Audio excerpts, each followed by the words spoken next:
Lorsque Freddie Mercury est décédé en 1991, le monde a perdu l'une des voix les plus électrisantes du rock. Des millions de personnes ont pleuré l'éblouissant chanteur de Queen qu'elles avaient adoré sur scène. Mais derrière les lourds rideaux du deuil, ses amis les plus proches ont été confrontés à quelque chose de bien plus intime et surprenant. À l'intérieur de sa maison londonienne Garden Lodge se cachait un monde privé que peu de gens avaient jamais vu. Niché derrière de hauts murs de briques à Kensington, ce n'était pas seulement l'endroit où Freddie vivait, c'était son sanctuaire. Et lorsque les portes se sont enfin ouvertes après sa mort, ce qui se trouvait à l'intérieur a stupéfié même ceux qui pensaient le connaître le mieux. Bien avant que la légende de Freddie Mercury ne naisse, il y avait Farrokh Bulsara. Il est entré dans le monde le 5 septembre 1946 à Zanzibar, alors encore sous domination britannique. Ses parents, Bomi et Ger, faisaient partie de la communauté Parsi de l'ouest de l'Inde, descendants de Zoroastriens du Gujarat. La tradition était très ancrée dans la famille Bulsara, mais il en allait de même pour la volonté de saisir les opportunités qui s'offraient à eux à travers les continents. Bomi travaillait comme caissière pour le bureau colonial britannique, et c'est à Zanzibar que les bizarreries et les dons de leur fils ont commencé à se manifester. L'une de ses particularités était physique. Freddie est né avec 4 incisives supplémentaires. Ce qui aurait pu sembler un défaut pour d'autres est devenu, à ses propres yeux, son arme secrète. Ses dents lui donnaient une plus grande cavité buccale, ce qui selon lui l'aidait à façonner cette voix impossible et envolée. C'était comme si le destin lui-même l'avait redessiné pour la musique. Bien que Zanzibar soit son lieu de naissance, la majeure partie de son enfance s'est déroulée en Inde. À 7 ans, il apprend déjà le piano. 1 an plus tard, il est envoyé à St. Peter's, un internat de style britannique près de Bombay. Là, son univers commence à changer. Le jour, il collectionne les timbres, un hobby hérité de son père. L'une des rares possessions de ce dernier aujourd'hui conservée au musée de la Poste de Londres.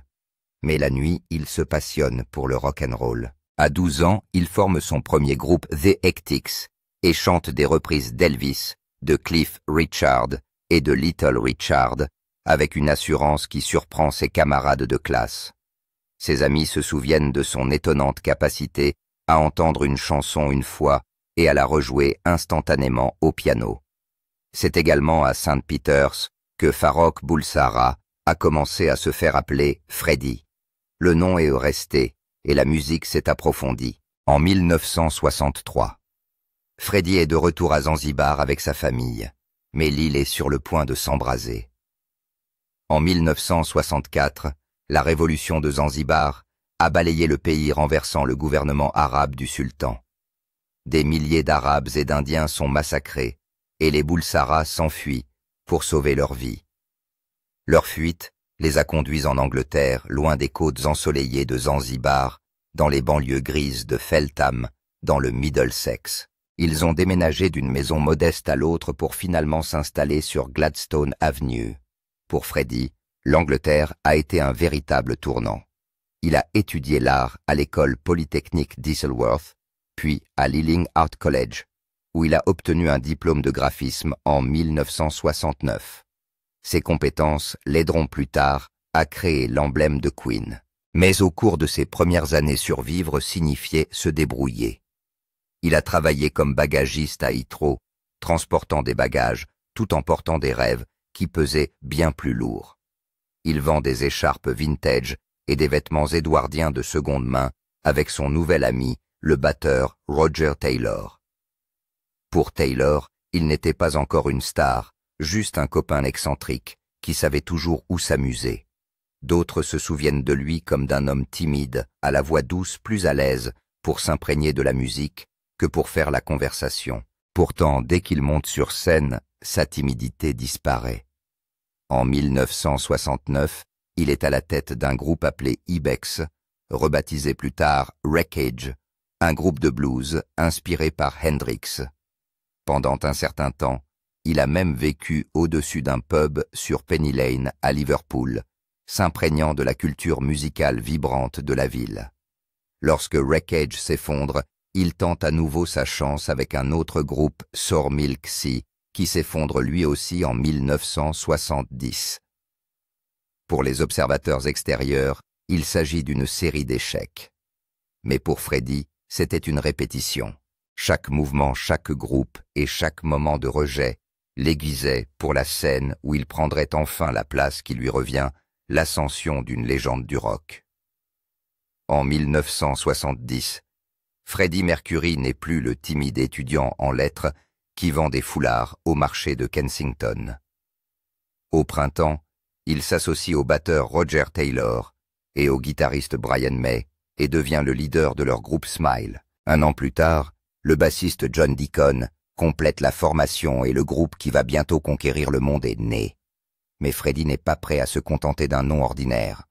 Alors que d'autres hésitent, il opte pour Queen. Pour lui, le mot était audacieux, imposant, et oui, délibérément provocateur. Il a expliqué un jour qu'il sonnait royal et splendide, fort et universel. Et s'il était parfaitement conscient des connotations campagnardes, ce n'était qu'une partie de l'attrait de ce mot. C'est à cette époque qu'il abandonne légalement Bulsara et devient officiellement Mercury, une identité qui correspond à son destin plus grand que nature. Même avant l'explosion, il façonnait l'identité du groupe. Juste avant la sortie de leur premier album, Freddie a dessiné le Queen Crest, un blason fantastique qui fusionne les signes astrologiques du groupe. Des lions pour Deacon et Taylor, un crabe pour May et 2 fées pour lui-même la Vierge. Une couronne brillait à l'intérieur de la file d'attente géante, le tout s'élevant sous les ailes d'un phénix enflammé.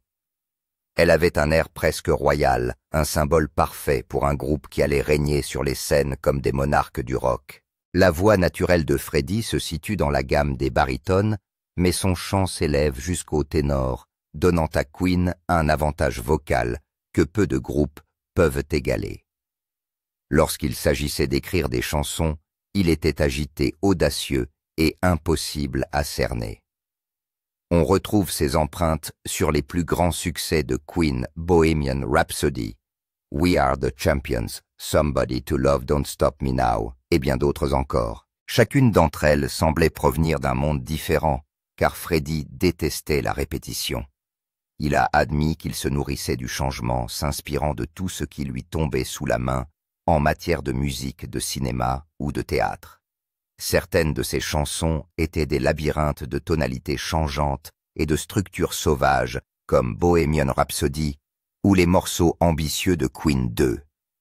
D'autres, comme Crazy Little Thing Called Love, étaient dépouillés et ne comportaient qu'une poignée d'accords. Ce qui le rendait extraordinaire, c'était l'équilibre. Freddie pouvait être à la fois complexe et enjoué dramatique et léger, mais toujours magnétique. Et bien qu'il ait souvent avoué qu'il savait à peine lire la musique, il composait tout à l'instinct, s'asseyant au piano et laissant les idées jaillir. Bien sûr, ce ne sont pas seulement les disques qui l'ont défini, mais aussi la scène. Freddie Mercury vivait pour le spectacle vivant. Qu'il s'agisse d'un théâtre ou d'un stade, il le commandait avec une théâtralité qui était à la fois taquine choquante et d'un charme pur. Ceux qui le regardaient savaient qu'il voyait quelque chose de singulier. David Bowie a fait remarquer un jour que Freddie ne s'était pas contenté de rejoindre les rangs des artistes de rock théâtraux, mais qu'il avait poussé les choses à l'extrême. Brian May a déclaré que Freddie avait une façon d'atteindre même la dernière personne au fond de la tribune, la plus éloignée attirant toutes les âmes de la salle dans son orbite. L'apogée de cette puissance a eu lieu le 13 juillet 1985 lors du Live Aid. En seulement 20 minutes, Queen a volé la vedette au stade de Wembley. Freddie, vêtu d'un jean et d'un débardeur blanc, a fait applaudir 72 000 personnes à l'unisson et sa note soutenue a cappella est devenue la note entendue dans le monde entier. Des années plus tard, les critiques l'ont qualifié de plus grande performance en direct de l'histoire du rock. Pour ceux qui étaient là, c'était plus qu'un concert. C'était un moment de transcendance. En août 1986, au Knebworth Park, près de 200 fans ont assisté à la fin du concert de Freddie avec God Save the Queen, drapé dans une robe royale et tenant une couronne dorée en l'air. Une semaine auparavant, il avait discrètement dit à Brian May qu'il n'en avait probablement plus pour longtemps. Le rideau s'est baissé, mais pas avant qu'il n'ait gravé son image de showman d'une vie. Sur scène, il était tout feu, tout flamme. En dehors de la scène, il est resté un mélange de contradictions. Un virtuose du piano qu'il a progressivement abandonné parce qu'il voulait avoir la liberté de se pavaner sur scène. Un auteur-compositeur capable de créer des harmonies d'opéra complexes un jour et d'écrire un morceau de rockabilly à 3 accords le lendemain. Il a même pris une guitare pour des titres comme Crazy Little Thing Called Love, prouvant qu'avec Freddie Mercury, il n'y avait pas de limite, seulement des réinventions. Mais sa vie privée est tout aussi imprévisible que sa musique. La personnalité excentrique de Freddie est sa vie amoureuse. Il était connu pour ses histoires d'amour avec les hommes, mais ce que beaucoup n'ont jamais su, c'est que Freddie Mercury a également eu une série d'histoires d'amour avec des femmes, des actrices, des mannequins et même des noms connus. Pour un homme qui a vécu sous les projecteurs les plus brillants du rock, il a réussi à garder une grande partie de sa vie privée secrète. Ceux qui l'ont connu ont souvent dit la même chose. Freddie avait plusieurs facettes. Sur scène, il était plus grand que nature. Un paon en paillettes et en cuir dominant les arènes comme un dieu. En dehors de la scène, il pouvait être timide, insaisissable et presque réservé. Mais quand la nuit tombait, il vivait comme si le temps lui-même le poursuivait. Il vivait vite, fort et sans peur. À son apogée, Queen organisait des fêtes si folles qu'elles sont devenues légendaires. Aucune n'est plus tristement célèbre que le jazz album Bash en 1978 à l'hôtel Fairmont de la Nouvelle-Orléans. Imaginez, des serveurs nus balançant des plateaux, des lutteurs dénudés dans une baignoire et des nains se promenant avec des plateaux d'argent contenant de la cocaïne attachés à leur tête. Il y avait même un artiste qui mordait la tête de poulet vivant. L'excès de rock'n'roll avait un visage ce soir-là, et il portait une moustache. C'est un monde très éloigné de l'enfance stricte de Freddie en Inde et de la vie londonienne tranquille dans laquelle il est entré à l'âge de 8 ans. Mais une fois qu'il a goûté à la célébrité, la modération n'a jamais fait partie de son vocabulaire. Même lorsque le VIH a commencé à s'immiscer dans sa vie, il a refusé de ralentir. Quelques mois après le diagnostic, il a fait de son 41 et anniversaire l'une des nuits les plus folles d'Ibiza. 700 invités, 350 bouteilles de champagne et des feux d'artifice si gigantesques qu'ils ont illuminé le ciel jusqu'à Majorque. Au matin, la facture comprenait le coût de 232 verres brisés. Au milieu des années 80, Freddie a atteint un tel niveau de célébrité que même les membres de la famille royale veulent en faire partie.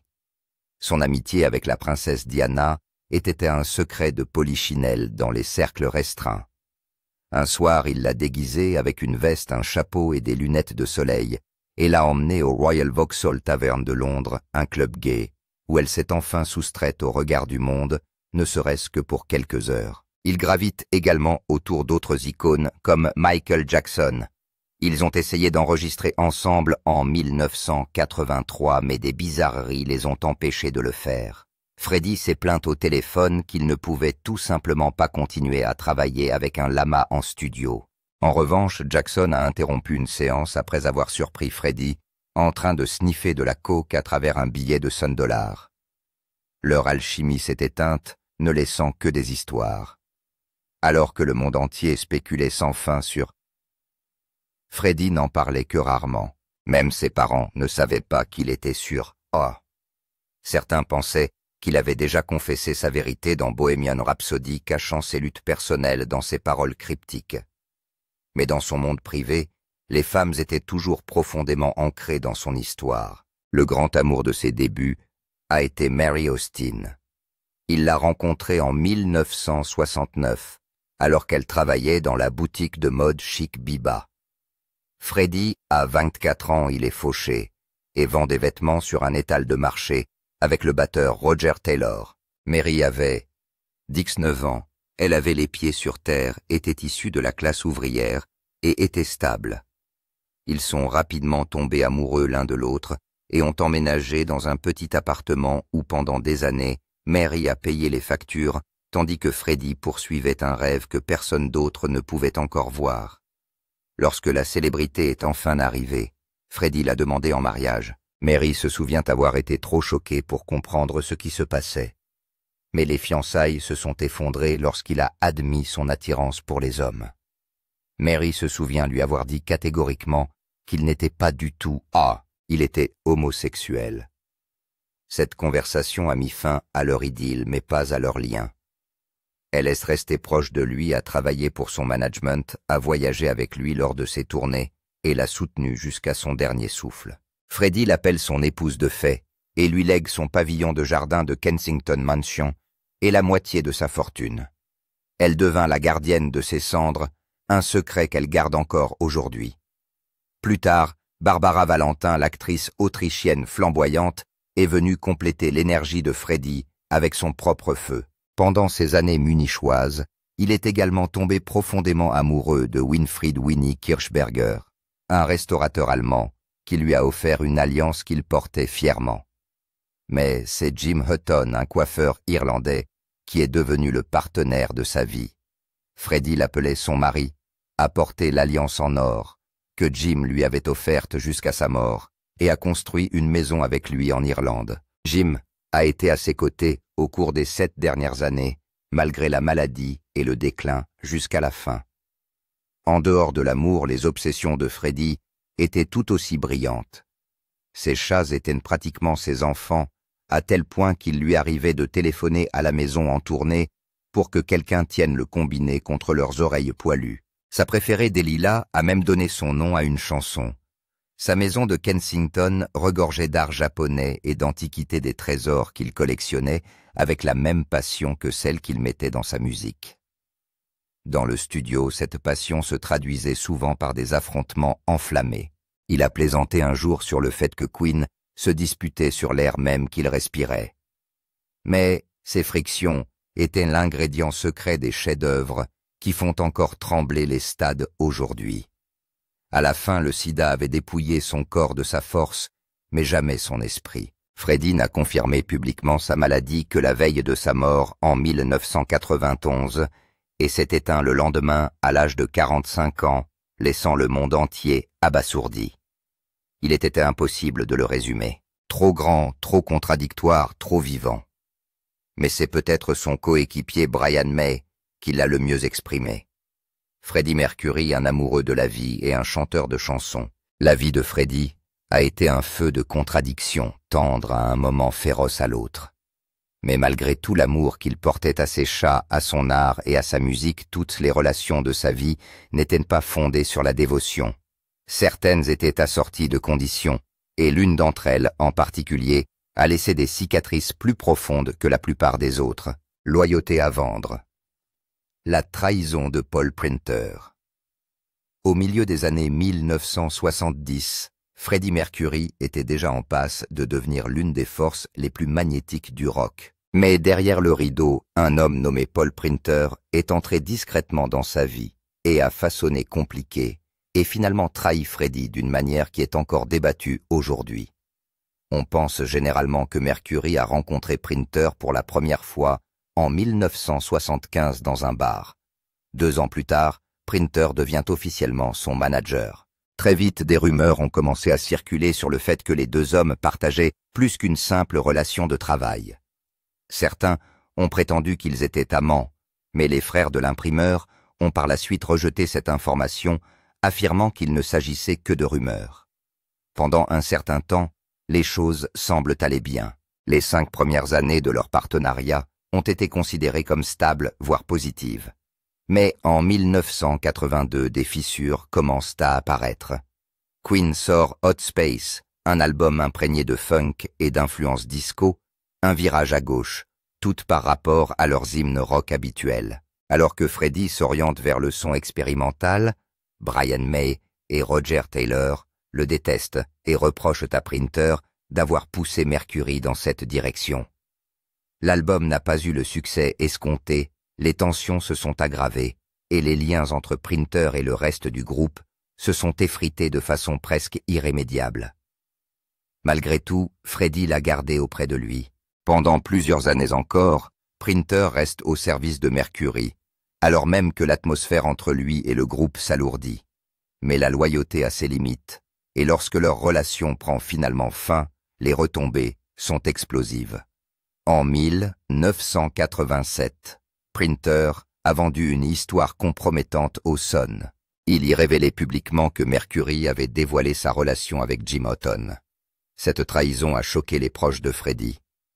Selon son frère Ray, l'amertume de Paul venait du fait qu'il avait été mis à l'écart à un moment où il luttait lui-même contre le VIH-Sida. Ray explique que Paul a travaillé pour Mercury pendant des années et qu'il s'est senti abandonné avec peu de résultats à la clé. Ces paroles dépeignent un homme qui se sent trahi, blessé et désespéré. Ray a révélé que Paul, qui avait besoin d'argent pour son traitement, s'était tourné vers les journaux parce qu'il estimait qu'il n'avait pas d'autre choix. Cette trahison a laissé une tache sur l'héritage de Printer, et pour les fans de Freddie Mercury, elle est devenue l'un des chapitres les plus sombres de l'histoire du chanteur. Ce chapitre, avec Printer, a laissé des cicatrices non seulement sur l'image publique de Freddie, mais aussi sur la confiance fragile qu'il accordait à ceux qui l'entouraient. Après une telle trahison, son cercle s'est resserré, sa garde s'est accrue et son besoin d'intimité est devenu encore plus absolu. C'est pourquoi, lorsque sa santé a commencé à se dégrader, seuls quelques rares élus ont pu entrevoir la vérité sur ce qu'il endurait. Le dernier lever de rideau, Freddie Mercury, a vécu sa vie comme personne d'autre, bruyant, flamboyant et d'une originalité sans faille. Sur scène, il était la définition même du spectacle drapé dans des tenues étincelantes, commandant les arènes, avec des voix qui pouvaient faire trembler les cieux.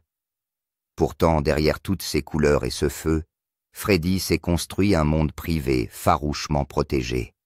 Très peu de gens étaient autorisés à pénétrer derrière ces hauts murs, et encore moins savaient ce qui lui arrivait réellement dans les dernières années de sa vie. Le 24 novembre 1991, le monde a perdu l'une de ses plus grandes voix. Ce qui a stupéfié tant de gens, ce n'est pas seulement le fait que Freddie Mercury soit mort, c'est le fait que personne en dehors de son cercle le plus proche n'en savait vraiment rien. La dernière fois que les fans l'ont aperçu sur scène avec ses collègues de Queen, c'était lors des Brit Awards en 1990. Après cela, Freddie a commencé à se retirer, se glissant de plus en plus dans l'ombre de Garden Lodge, son sanctuaire de Kensington. À l'intérieur, il ne côtoyait que les personnes en qui il avait le plus confiance, son assistant Peter Freestone, son partenaire Jim Houghton et son ami de toujours Mary Austin. Les autres membres de Queen n'étaient pas aveugles à la vérité. Ils voyaient bien que leur compagnon était malade, mais Freddie n'a jamais encouragé les conversations sur son état de santé. Les rumeurs allaient de bon train depuis des années. Des tabloïds comme The Sun ont publié des articles affirmant qu'il avait été testé pour le VIH dès 1986. Pourtant, rien n'a jamais été confirmé, et dans le plus pur style de Freddie, il a gardé le contrôle de l'histoire jusqu'à la fin. Ce n'est que le 23 novembre 1991, un jour avant sa mort, que le monde l'a enfin entendu. Son attaché de presse Roxy Meads a publié une déclaration que Freddie avait rédigée sur son lit de mort. Il a révélé qu'il avait été testé positif au VIH et qu'il vivait avec le sida. Freddie a expliqué qu'il avait choisi de garder le secret pour protéger la vie privée de ses proches. Mais le moment est venu pour ses fans de connaître la vérité. Il a exhorté tout le monde à le soutenir, à soutenir ses médecins et à soutenir le monde entier dans sa lutte contre la maladie. 24 heures plus tard, Freddie Mercury n'était plus. Il n'avait que 45 ans. Ses paroles ont eu de l'importance non seulement en raison de ce qu'il était, mais aussi du moment où il a choisi de parler. Au début des années 1990, le sida était une ombre terrifiante. Il n'y avait pas de remède et toute personne associée à la maladie était stigmatisée. Pour Freddie, affirmer publiquement sa vérité face à cette peur n'était pas seulement choquant, c'était un défi. Les membres survivants de Queen ont admis plus tard qu'ils savaient que Freddie était malade, mais qu'ils n'avaient jamais insisté sur ce point. Brian May se souvient qu'ils n'ont jamais vraiment discuté de ce qui n'allait pas comme s'il s'agissait d'un accord tacite. Freddie leur a dit qu'il ne pouvait pas tourner, et c'est tout ce qu'il était prêt à partager. Au fil du temps, On a compris ce qui se passait vraiment, mais personne ne l'a dit à voix haute. Ce n'est que lors d'un dîner à Montreux en 1989 que Freddie l'a annoncé à ses proches. La confirmation a frappé fort même s'ils avaient déjà deviné. Brian se souvient que Freddie craignait qu'une fois la vérité révélée sa vie ne devienne un cirque. Il ne voulait pas de sympathie ni être présenté comme une victime. Ce qu'il voulait jusqu'à ses derniers jours, c'était continuer à faire de la musique. Jusqu'à la fin, il a fait comme si de rien n'était. Malgré tout, Jim Houghton est resté à ses côtés. Ils s'étaient rencontrés dans une boîte de nuit en 1985, et ce qui n'était au départ qu'une étincelle s'est transformé en un amour indéfectible qui a duré jusqu'au dernier souffle de Freddie. À Garden Lodge, le couple a partagé une vie privée loin des regards, portant même des alliances pour montrer leur engagement. Jim a expliqué plus tard que leur relation ne concernait qu'eux et que le monde n'avait pas à disséquer leur vie privée. Le 24 novembre 1991, Freddie Mercury tire sa révérence à Garden Lodge, succombant à une bronchopneumonie provoquée par des complications liées au sida. Près de 2 décennies plus tard, en 2010, Jim Houghton s'est éteint à l'âge de 60 ans après un long combat contre un cancer du poumon. Freddie a peut-être vécu sa vie en étant constamment observé par le public, mais il a choisi de mourir selon ses propres termes. Et dans ses derniers jours, il a prouvé une fois de plus que même, dépourvu de paillettes de lumière et de foules bruyantes, il savait toujours comment faire le dernier salut. Ce qu'ils ont trouvé dans la maison londonienne de Freddie Mercury a choqué ses amis les plus proches. Lorsque Freddie Mercury est décédé en 1991 dans sa Garden Lodge bien-aimée, le monde entier a pleuré l'homme. Mais ce qu'il a laissé derrière lui à l'intérieur de ces hauts murs de Kensington est tout à fait différent. Une maison qui ressemblait moins à des briques et du mortier qu'à une extension de son âme. Pendant 30 ans, elle est restée intacte, une capsule temporelle de l'excentricité, du goût et du génie de Freddie. Et lorsque les gens ont enfin pu apercevoir ce qu'elle contenait, ils ont été aussi stupéfaits que l'homme lui-même l'avait été. Freddie a acheté la maison en 1980 au sommet de la gloire de Queen, dépensant un demi-million de livres pour ce qui allait devenir son sanctuaire à un seul endroit, Logan. Cette maison de style géorgien, rapidement connue par ses amis sous le nom de Garden Lodge, était bien plus qu'une simple adresse. Derrière la désormais célèbre porte verte, Freddie s'est construit une retraite qui reflétait toutes ses contradictions. Orné mais intime, bruyant mais paisible. Le style victorien se mêle harmonieusement au calme japonais. Mary Austin, l'ancienne fiancée de Freddie et sa plus proche confidente, se souvient du moment où ils ont franchi cette porte verte pour la première fois. Pour elle, la maison a immédiatement ressemblé à un lieu de paix, une véritable maison d'artiste. Et pourtant, la flamboyance de Freddie était partout. Plus encore que dans sa loge au miroir, où il lassait ses baskets blanches, perfectionnait sa moustache et se transformait en la force imparable qui prenait d'assaut les scènes du monde entier. Une fois la porte franchie, on découvre des murs jaunes, safran, audacieux et chaleureux, une couleur que Freddie adorait. Ce n'était pas un hasard. Elle rayonnait du même éclat que celui qu'il portait sur scène. Le salon à 2 étages d'une hauteur vertigineuse abritait son piano, celui-là même où est né Bohemian Rhapsody. À l'étage, à travers cette loge à miroir, se trouvait sa chambre à coucher, où l'homme de spectacle trouva enfin le repos. Pendant des décennies, Mary a conservé la maison telle que Freddie l'avait laissée, comme s'il pouvait y revenir à tout moment, s'asseoir à son piano et recommencer à composer. Les jardins étaient tout aussi extraordinaires. Freddie a personnellement supervisé leur création, en les concevant dans un style japonais. Les magnolias ont fleuri dans des tons roses doux. Les jeux d'eau étaient à l'arrière-plan, et les taupières sculptées donnaient à l'ensemble de l'espace un calme d'un autre monde. À Kensington, un endroit où l'espace extérieur est presque mythique, Freddie s'est taillé son propre Eden. Son salon de musique donnait sur le jardin, tout comme le bar où il recevait ses amis les plus proches. On peut presque l'imaginer, la robe de chambre enroulée autour des épaules, verre à la main, contemplant les fleurs, tandis que les paroles et les mélodies se forment dans son esprit. Mais Garden Lodge n'était pas seulement un lieu de vie. Il est devenu le coffre-fort des trésors de Freddie. Lorsque Mary a finalement décidé de se séparer de la maison, elle a d'abord vendu plus de 1/500 de ses biens par l'intermédiaire de Sotheby's en reversant le produit de la vente à des organisations caritatives de lutte contre le sida.